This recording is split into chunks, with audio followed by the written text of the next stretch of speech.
नमस्कार, मैं हूं आशीष चित्रांशी और आप देख रहे हैं द न्यूज लॉन्चर। ये स्पेशल शो हम इसलिए लेकर के आए हैं कि इस देश में सोए हुए लोग या सोने का नाटक कर रहे लोग वो सब आंख खोल लें। जिस वक्त देश रो रहा है, गमगीन है, मातम में है, उस वक्त हमारे आपके बीच कुछ ऐसे लोग हैं जिनके चरणों की धूल अपने माथे पे लगाने के लिए लाखों लोग परेशान रहते हैं। वो कॉमेडी शो कर रहे हैं। उनके लिए ये वक्त मजाक का पल है और इस मजाक पर व्यंग कह लीजिए, तंज कह लीजिए, लेकिन मोदी जी को हमारी एक सलाह है। बंद कर दीजिए राह, आईबी पर ताला लटका दीजिए। इंटेलिजेंस की जितने विंग हैं सबको अब डिसफंक्शनल कर दीजिए, खत्म करिए काम उनका। आपने अजीत डोभाल को बना करके रखा है एनएस से, हटा दीजिए। किसी काम के नहीं है अजीत डोभाल। राजनाथ सिंह और अमित शाह, गृह मंत्री, रक्षा मंत्री, इन सबको आप चाहे साप्ताहिक रूप से, चाहे पाक्षिक रूप से, चाहे महीने में एक बार और चाहे तो रोज एक बार अपने छोटे भाई के पास भेजिए। आपका छोटा भाई है मोदी जी, उसी को अब एनएसए बना दीजिए, नेशनल सिक्योरिटी एडवाइजर, राष्ट्रीय सुरक्षा सलाहकार। अब डोभाल नहीं कर पाएंगे, अब बना दीजिए आप। क्या मजाक बना रखा है। धीरेन्द्र शास्त्री की हम बात कर रहे हैं, मोदी जी के छोटे भाई। मंच से कहा था मेरे छोटे भाई धीरेन्द्र शास्त्री, अभी हम सुनवा देते हैं। धीरेन्द्र शास्त्री कह रहे हैं कि राजनाथ सिंह मेरे पास आए, मैं बता दूंगा क्या होने वाला है। लेकिन कितना बड़ा विरोधाभास है। उसी में कह रहे हैं लेकिन चुपके में अकेले में बताऊंगा, नहीं तो मुझको कोई उड़ा देगा। देश में कौन उड़ाने आ रहा है ये बता देंगे, लेकिन इनको कौन उड़ाएगा इनको नहीं पता होगा। यही अपनी ही बात में बेसिकली क्या है ना कि शिक्षक बहुत जरूरत होती है। जब उसका अभाव होता है तो ऐसे लोग पैदा होते हैं और ऐसे लोगों के लाखों भक्त भी पैदा होते हैं। भाऊ को लाइए चर्चा में, 15 मिनट बात करेंगे, ज्यादा नहीं, लेकिन बहुत महत्वपूर्ण है। भाऊ स्वागत। इस देश में बड़े दिन से श्याम मानव जैसे लोग लगे हैं कि ऐसे लोगों को जो अंधविश्वास फैला करके लोगों, मतलब भूखे नंगे लोगों को भी निचोड़ रहे हैं, इन पर काबू पाया जाए। जरा मैं सीधा पहले खबर पे आता हूँ, सीधे खबर पे आता हूँ। खबर दिखाइए क्या है। रक्षा मंत्री हमसे बात करे, शक्तियों हाँ, से घटना होने के पहले बता दूंगा, बाबा बागेश्वर का वीडियो वायरल। हाँ, शक्तियों से ये अपने घटना होने से पहले ही ये बता देंगे। घटना होने से पहले इनसे पूछते तो पहलगाम नहीं होता, पुलवामा नहीं होता, उड़ी नहीं होता, पठानकोट नहीं होता, सुंजवान नहीं होता, अमरनाथ यात्री नहीं मरते, कोई नहीं मरता। अब जरा सुन लीजिए ये खबर, खाली आप टेक्स्ट मत देखिए, सुनिए जरा, सुनाइए भैया धीरेन्द्र शास्त्री को। भला होगा। और हम तो भारत के रक्षा मंत्री को भी कहेंगे कि आप हमारी शक्ति का देखो। हम ऑफिशियली अफसर तो नहीं बन सकते क्योंकि पढ़े लिखे नहीं है, पर हमारे पास जो चेतना है, जो हनुमान जी की कृपा है, आप उसका सदुपयोग करिए कि आने वाले समय में कहां कौन सी क्या संभावित घटना हो सकती है, उस पर आप हमारी शक्ति का सदुपयोग कीजिएगा गोपनीय तरीका से, क्योंकि खुल के बताएंगे तो कोई हमको ही उड़ा देगा। हाँ, पर गोपनीय तरीका से हम भारत के लिए भी अब काम शुरू कर रहे हैं, राष्ट्र हित के लिए, ताकि देश का भला हो। मन की बात बता देने भर से भारत का भला होने वाला नहीं। मन की बात बता देने से भारत का भला नहीं होने वाला है। मोदी को भी ये जो है डायरेक्शन दे दिए हैं। यानी अब अगले प्रधानमंत्री की रेस में हम तो एनएसए तक थे, अब ये शाह और योगी भी चुनौती दे रहे हैं कि मन की बात करने से देश का भला नहीं होगा, अब इनकी बात सुनिए तब देश का भला होगा। और ये मोदी के छोटे भाई हैं, जरा सुनाइए भैया, ये मोदी के छोटे भाई हैं। मेरे छोटे भाई धीरेन्द्र शास्त्री जी काफी समय से देश में एकता के मंत्र को लेकर लोगों को जागरूक करते रह रहे हैं। एकता का मंत्र तो ऐसा लिया है, मतलब अगर कोई कहे ना ये सब कैसे बेशर्मी होती है। एकता का मंत्र, जो आदमी सुबह शाम तक नफरत बो रहा है, दिन रात हिंदू राष्ट्र बना देंगे, हिंदू गांव बना देंगे, खैर उसकी बात अलग रही, हिंदू राष्ट्र, हिंदू वो जो है, लेकिन ये देश दुनिया भर में क्या खिल्ली नहीं उड़ेगी? हमारे देश के कुछ जागरूक, ये सवाल मैं दूसरी जगह ले जा रहा हूँ भाऊ, कुछ जागरूक पत्रकार, कार्यकर्ता, कलाकार, उन्होंने सवाल पूछ लिए, उन सवालों को पाकिस्तान की मीडिया ने ट्वीट कर दिया। पाकिस्तान की मीडिया ने, पाकिस्तान के तमाम लोगों ने ट्वीट कर दिया उस पोस्ट को। तो उसमें से एक नेहा है, नेहा सिंह राठौर, एफआईआर हो गई। शंकराचार्य अभिमुक्तेश्वरानंद का बयान भी पाकिस्तान के हैंडल से ट्वीट किया जा रहा है। कर दो भाई, सब पे एफआईआर कर दो। इनका भी बयान, इनका बयान तो पूरे देश में सोमालिया से लेकर सूडान तक वायरल होने वाला है। ये देश में बताइए, जहां पर छठे जनरेशन का फाइटर जो है बना रहे हैं देश, वहां पे ये कह रहे हैं हमसे आओ पूछो, हम बता देंगे कहाँ क्या होने वाला है। लेकिन गोपनीय पूछना नहीं तो हमको उड़ा देंगे, ये इनको नहीं पता चल पा रहा है। ये क्या कॉमेडी आज बना रखा है, क्या कॉमेडी, इस देश को सर्कस ने बना दिया भाऊ, नहीं नहीं, सर्कस बना मैंने दिया। क्या कहा, ये कपिल शर्मा को कंपटीशन है। हम्म, कपिल शर्मा एक अच्छा कॉमेडियन है बेचारा, लेकिन अब मुझे लगता है उसको कंपटीशन में आ रहा है ये धीरेन्द्र शास्त्री। ये वो कुपड़ है, मूर्ख आदमी, जिसने कहा था कि जो गंगा में डुबकी नहीं लगाएगा वो राष्ट्रद्रोही है। ये वो मूर्ख है जिसके सर में गोबर भरा हुआ है, जिसने कहा था कि जो भगदड़ में मरे कुंभ में उनको मोक्ष मिल गया क्योंकि गंगा किनारे मरे। अरे सनातन धर्म में आखिर में इंसान करता ही सब कुछ मोक्ष के लिए है। तो तुझे मोक्ष चाहिए तो बहुत सारी भीड़ थी उस दिन गंगा में, तुझे भी मोक्ष दिलवा देते। लेकिन खूब तो बाउंसरों के साथ चलता है।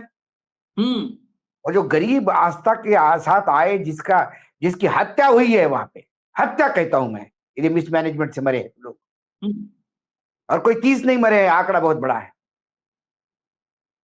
क्या हुआ भाई? उसको तभी समझ में आ गया था कि कितना पढ़ा लिखा है। ये लोगों को मूर्ख बनाता है। एक शाह करके एक मैडम है, आशीष, वो टेक्निकल शो करती है, वो साइंटिफिक शो करती है। सुहानी शाह, सुहानी शाह, सुहानी शाह जो एक साइंस है, ये सुहानी शाह किसी की भी मन की बात बता देती है उसके सामने। यदि सुहानी शाह ने भगवे कपड़े पहने होते तो सुहानी शाह को कारपोरेट शोज नहीं करने पड़ते। इतना पैसा, हनुमान जी की कृपा, हनुमान जी की कृपा। और ये नहीं, और उसकी हिम्मत कैसी हुई ये बोलने की? क्योंकि हमारे राजनाथ सिंह जी डिफेंस मिनिस्टर नींबू और मिर्ची चिपकाते हैं प्लेन खरीदने पे नया। जब ये नए प्लेन की डिलीवरी लेने गए तो वहां मिर्ची और नींबू लटकाए। विदेश में हंसी मजाक हो गई, हास्य के पात्र हो गए। सही कहा आपने, कहां से छठवें जनरेशन का प्लेन हम बनाएंगे? हम जो तेजस अपना कहते हैं उसका इंजन अमेरिका से नहीं आया तो हमारे यहाँ डिलीवरी नहीं हुई। चाइना 10G पे जा रहा है, हम 5G में स्ट्रगल कर रहे हैं। कुल मिलाकर ये जो कहते हैं कि भाई, अच्छा ये विरोधाभास आपने इतना बढ़िया पकड़ा कि वो कहता है कि भाई मैं तो चुपचाप बता दूंगा कि देश पे कब कौन सी आपत्ति आने वाली है ताकि आप तैयार रहो, लेकिन चुपचाप इसलिए बता दूंगा कहीं मुझे उड़ा दिया किसी ने तो। अरे तुझे ही तेरा मौत मालूम नहीं, तुझे कब आएगा, तेरे पे अटैक करने वाला मालूम नहीं, ये पता नहीं। मैं आपको ये हो सकता है दंत कथा हो। जब पानीपत का युद्ध हो रहा था मराठों का, तो नदी में तूफान, भयानक पानी था। उधर अब्दाली था, इधर सदाशिव भाऊ की फौज थी पूरे मराठों की। पानी से नहीं निकल रहा था, और किसी ने वहां पे बताया अब्दाली को कि, मतलब हो सकता है दंत कथा भी हो, कि ये कोई पंडित है, वो भविष्य बताता है कौन जीतेगा, कहां से नाव निकलेगी, ये सब कुछ करेगा। उसने कहा कैसे करके उस पंडित को कबाड़ के लाओ, क्योंकि जहां जहां छोटी छोटी जगह थी जहां से नाव, आखिर नाव से निकल ही आया था इधर अब्दाली, और पंडित को किडनैप करके ले गए। सारी फौज डर गई पंडित से, बोले हमने सुना कि ये पंडित बोलता हो जाता है। ये पंडित बोले हाँ मैं भविष्य बताता। उसने निकाली तलवार और उसका सर छाट के रख दिया। बोले इसके मौत का भविष्य इसको मालूम नहीं था, ये मेरे पास आया मरने। मुन्ना भाई की सीरीज है देखिए MBBS में, एक मुन्ना भाई का एक जो सीरीज पिक्चर है उसमें भी है, उसमें तो एक पूरा सीन है ये भविष्यवाणी पे। वो बोलते लड़की मंगली है, इसके साथ शादी की तो लड़के की मौत हो जाएगी।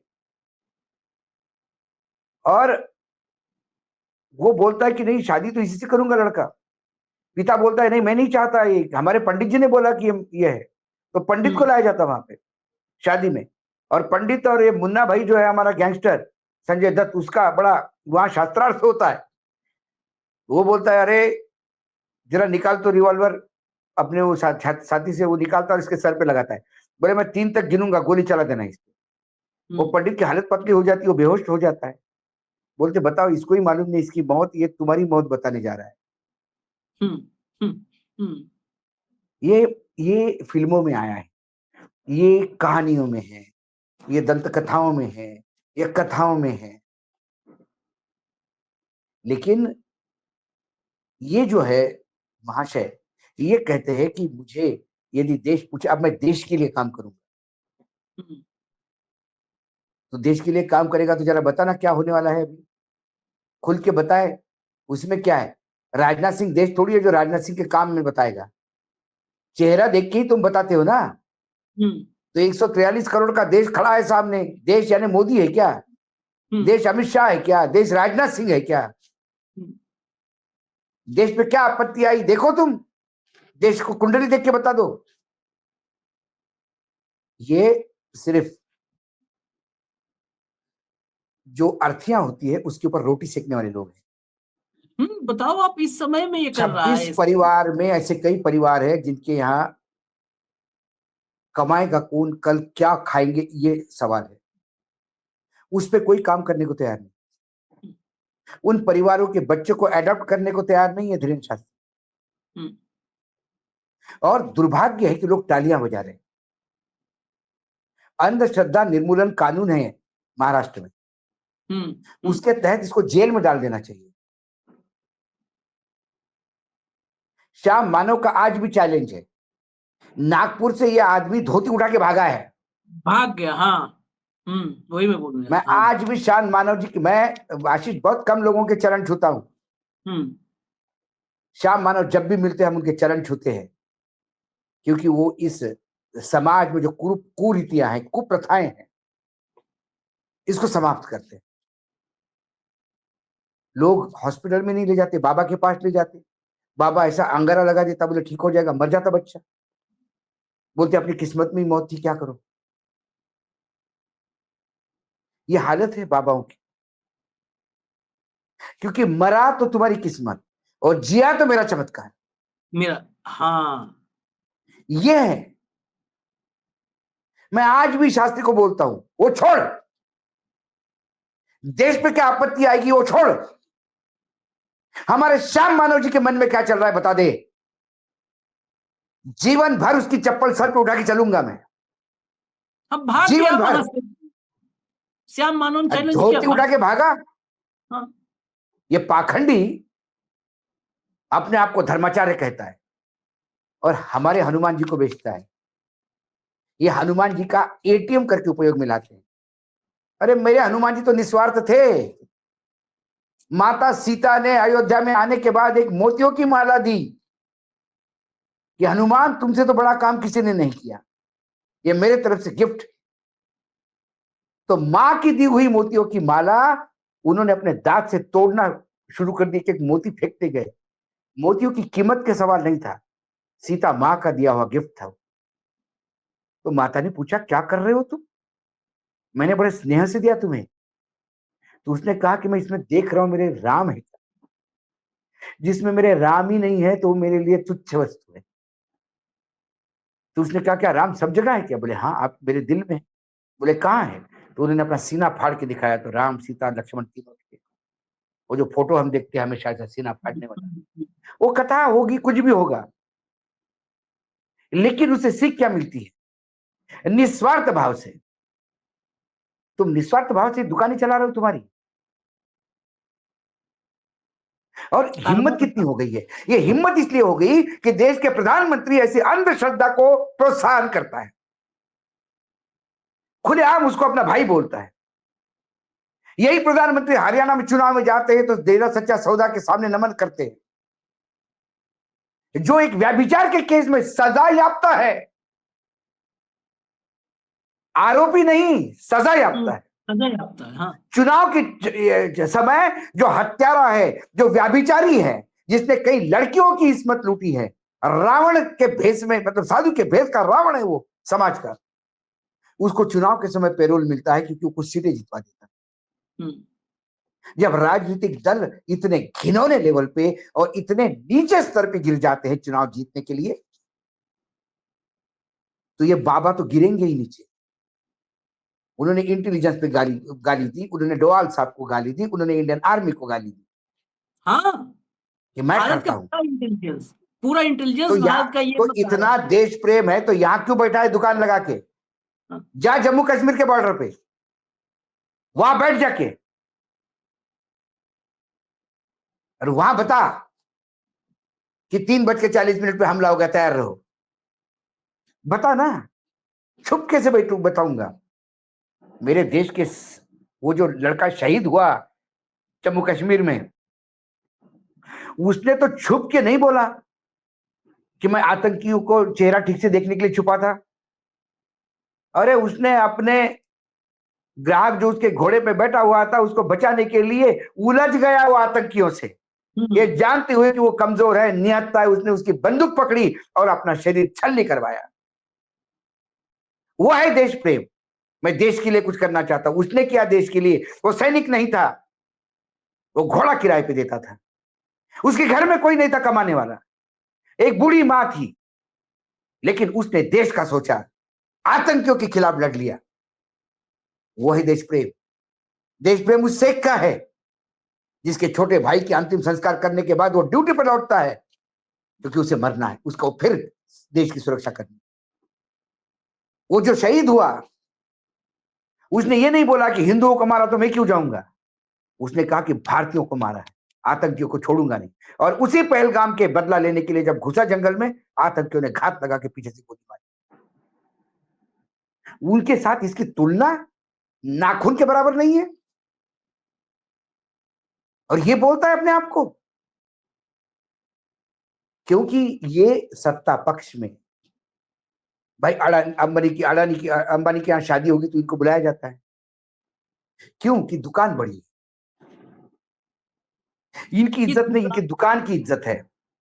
ये हमारे समाज की कमी है आशीष। एग्जैक्टली, मैं इसी पे आना चाह रहा था। हमारा समाज भगवान श्री कृष्ण गीता को झूठ झुठलाता है। हमारी गीता कहती है हमको कि कर्म करे जाओ, फल की इच्छा मत करो। तो कर्म कर, फल मैं दूंगा। कर्म करने के लिए बाबा को पूछने की जरूरत नहीं कि क्या कर्म करूं। अच्छे कर्म क्या ये पूरे गीता में दिए हुए हैं। अच्छे कर्म करो, फल देगा भगवान। लेकिन ये गीता के भी ऊपर हो गए। ये गीता को भी पैरों के नीचे रोनते हैं। मुझे पूछो, मैं बताऊंगा क्या करना, मैं बताऊंगा कब शादी होगी, मैं बताऊंगा कब नौकरी लगनी है। नहीं, ये ढोंगी नौटंकीबाज, ये लोग, ये देश पे कलंक है, ये हमारे समाज पे कलंक है। शंकराचार्य ने 4 जगह शंकराचार्य ने जो पीठ स्थापित किए थे, 4 पीठ किसलिए स्थापित किए थे? कि सही मायनों में वैदिक सनातन धर्म जनता तक पहुंचे। ये बीच में ये जो दलाल बैठे हैं ना, भगवान और भक्तों के बीच, ये जो डायरेक्ट बात करवाने की बात करते हैं, तुम्हारा मैं ये कर दूंगा, ये बात करते हैं। इन दलालों ने जितना सनातन धर्म का नुकसान किया, उतना तो औरंगजेब ने भी नहीं किया होगा। ये हालत आखिर में बस इतना ही सी बात है कि अगर इस शख्स को सब पता था तो 26 मौतों का गुनहगार ये है। फिर राजनाथ के कान का क्यों इंतजार कर रहा था? अगर हमें पता हो जाए, इतनी बड़ी शक्ति आ जाए कि हमें पता है क्या होने वाला है, तो हम राजनाथ के कान का इंतजार नहीं करेंगे। अरे खुद जाके बैठेंगे वहां पे। हम तो चौराहे पर खड़े होकर चिल्लाएंगे कि भाई हमको पता चला है, रोको। लेकिन वाकई जिम्मेदार धीरेन्द्र शास्त्री, मोदी, भाजपा किसी को नहीं, ये हम आप है, ये समाज है। मैं इस सिस्टम को मैं बाबाओं के सिस्टम को तो बहुत करीब से देखा हूं भाऊ, अभी तो चर्चा में नहीं लाएंगे।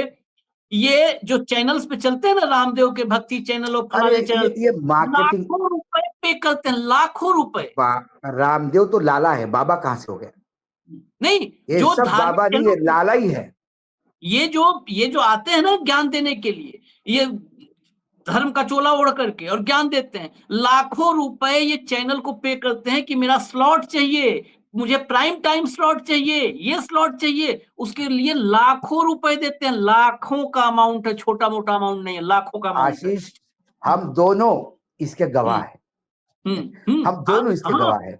एक ये जगह तो आप जहाँ काम करते थे वो गवाह है, और एक जगह मैं जहाँ था मैं भी गवाह हूँ इस बात का। हाँ, कैसे बोरे से पैसे आते हैं कैश में। और 6 साल 5-6 साल के अंदर ये आदमी एकदम वो हो गया। किसका पैसा? इनके पास किसी उद्योगपति और अरबपति का पैसा नहीं जाता है। ये इस देश के गरीब आदमी का पैसा, जो गरीब, जो हाड़ मांस गला करके रोटी शाम के इंतजाम करता है ना, वो उसी में से पैसा इनको देता है। और ये अरबों रुपए में 20-20, 30-30 कमांडो लेकर के चलते हैं, सरकारी सिक्योरिटी लेकर चलते हैं, लग्जरी गाड़ियों में चलते हैं, और आप इनके चरणों की धूल ऐसे छूने के लिए तरसते हैं कि इधर से निकल गए, चरण का धूल लगा करके हम धन्य हो जाएंगे। ये पाखंडी देश की सुरक्षा ही मजाक बना रखा है हमको। तो इस बात से ये शोक सिर्फ इसलिए हमने किया। नहीं, ये दुर्भाग्य है कि अब ये छिछोरे लोग बताने लगे सॉल्यूशन। दुनिया क्या कहेगी? क्यों नहीं हंसेगा? क्यों नहीं पाकिस्तान हंसेगा हम पे? हाँ, इधर से इसको छोड़ो, पाकिस्तान भी 2-4 मौलवी को छोड़ देगा ताबीज लेके। हाँ, होने दो, इन्हीं के बीच में युद्ध तय कर ले। हाँ, कर ले, फिर यही कर ले, फरिया ले आपस में। मतलब ये दुनिया, मुझे इससे नहीं कि ये एनएसए बना देगा कोई और खुफिया एजेंसी, ये ऐसे उलझुल बातें करके दुनिया में जग हंसाई, हमारी इज्जत का मखौल उड़वाएंगे सर। जहां पर साइंटिफिक टेम्परामेंट की बात होती है, हमारा संविधान के पूरा सिलिकॉन वैली भारतीय उसमें भरा हुआ है। हाँ, सॉफ्टवेयर में भारत की तूती बोलती है। हम इतिहास में जीरो से लेके सब कुछ का क्रेडिट लेते हैं। रामानुजान जैसे मैथमेटिशियंस यहाँ पैदा हुए हैं। हमारे यहाँ मंगलयान सबसे सस्ते पैसों में सबसे सस्ती उड़ान और बहुत बेहतरीन उड़ान हमारे साइंटिस्ट ने की थी।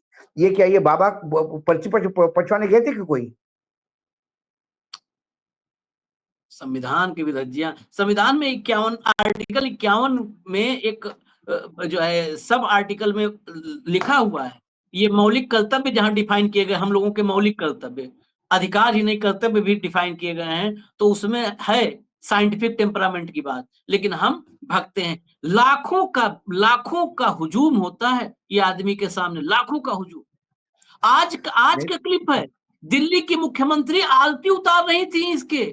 दिल्ली की जो मुख्यमंत्री हैं वो आरती उतार रही है, मनोज तिवारी सांसद, रेखा गुप्ता मुख्यमंत्री, और आरती चल रही है, धीरेन्द्र शास्त्री का आरती उतारी जा रही है। बाबा वो धीरेन्द्र शास्त्री की आरती नहीं उतार रहे आशीष जी, वो नरेंद्र मोदी जी के भाई की आरती उतार रहे। ये भी हो सकता है, ये भी हो सकता है।